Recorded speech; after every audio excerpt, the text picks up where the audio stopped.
কুমাৰ ভট্টাচাৰ্যৰ মন মনন আৰু মতাদৰ্শৰ বীৰেন্দ্ৰ কুমাৰ ভট্টাচাৰ্যৰ ব্যক্তিত্বৰ বিকাশ আৰু বিশেষকৈ তেওঁৰ বিভিন্ন সময়ত সম্পাদনা কৰা আলোচনীসমূহত তেখেতে প্ৰকাশ কৰা প্ৰবন্ধসমূহৰ জৰিয়তে ভাৰতবৰ্ষৰ আৰু বিশেষকৈ অসমৰ সমসাময়িক ৰাজনৈতিক সামাজিক সমস্যাসমূহৰ বিষয়ে আলোচনা কৰা হৈছে। এই আলোচনাত মূলতঃ বীৰেন্দ্ৰ কুমাৰ ভট্টাচাৰ্যৰ বাল্য অৱস্থাৰ পৰা তেওঁৰ ব্যক্তিত্বৰ বিকাশ আৰু পৰৱৰ্তী সময়ত 1940ৰ দশকত অসমত জনপ্ৰিয় হৈ উঠা সমাজবাদী আদৰ্শৰ প্ৰভাৱত তেওঁ কেনেকৈ অহিংস সমাজবাদী দৰ্শনলৈ আকৃষ্ট হৈছিল আৰু পৰৱৰ্তী সময়ত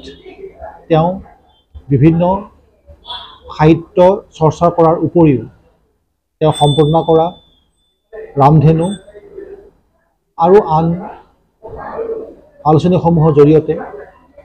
অসমৰ সমসাময়িক সমস্যাসমূহ কেনেকৈ তেখেতে বুজিব চেষ্টা কৰিছিল সেই বিষয়ে বিশদভাৱে আলোচনা কৰা হৈছে।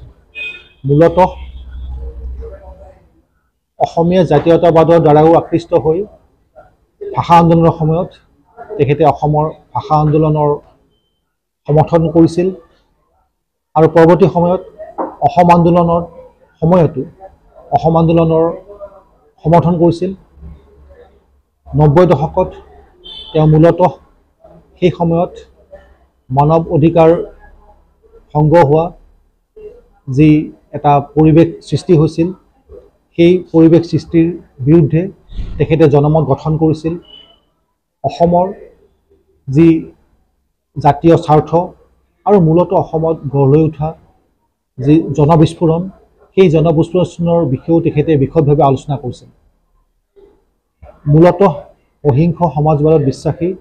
ভট্টাচাৰ্য ডাঙৰীয়াই কিন্তু হিংসাত্মক সশস্ত্ৰ আন্দোলনৰ পক্ষ কেতিয়াও লোৱা নাছিল, বৰঞ্চ হিংসাত্মক সশস্ত্ৰ আন্দোলনে একোখন ৰাষ্ট্ৰৰ ৰাজনৈতিক জীৱন কেনেকৈ কলুষিত কৰে সেই বিষয়ে জনসাধাৰণক অৱগত কৰিছিল। ছোভিয়েট ৰাছিয়াৰ পতনৰ বিষয়ে আলোচনা কৰিবলৈ গৈ তেওঁ ছোভিয়েট ৰাছিয়াত বৰঞ্চ ৰাষ্ট্ৰ দুৰ্বল নহয় খুব কেন্দ্ৰীভূত শক্তিশালী ৰাষ্ট্ৰহে যে গঠন হৈছিল সেই বিষয়ে তেওঁ বিশদভাৱে তেওঁৰ আলোচনাসমূহত আলোচনা কৰিবলৈ চেষ্টা কৰিছিল। এই বক্তৃতাৰ জৰিয়তে মূলতঃ তেওঁ বিভিন্ন সময়ত অসমৰ সমস্যা ৰাখি ভাৰতবৰ্ষৰ সমস্যা ৰাখি আৰু আন্তৰ্জাতিক যিসমূহ সমস্যা ৰাজনৈতিক সমস্যাসমূহৰ বিষয়ে যি আলোচনা কৰিছিল সেই আলোচনাসমূহৰ পৰা তেখেতৰ মতাদৰ্শগত অৱস্থান বিচাৰ কৰিবলৈ চেষ্টা কৰা হৈছে। এই অসমৰ এজন শ্ৰেষ্ঠতম সাহিত্যিকৰ 100 বছৰীয়া জন্ম জয়ন্তী অনুষ্ঠান কৰাৰ জৰিয়তে অসমৰ নতুন প্ৰজন্মৰ বিশেষকৈ ছাত্ৰ ছাত্ৰীসকলৰ মাজত তেওঁক জনপ্ৰিয় কৰি তোলা, তেওঁৰ ৰচনাৰাজি আকৌ এবাৰ ভালকৈ মনোভূতভাৱে পঠন কৰা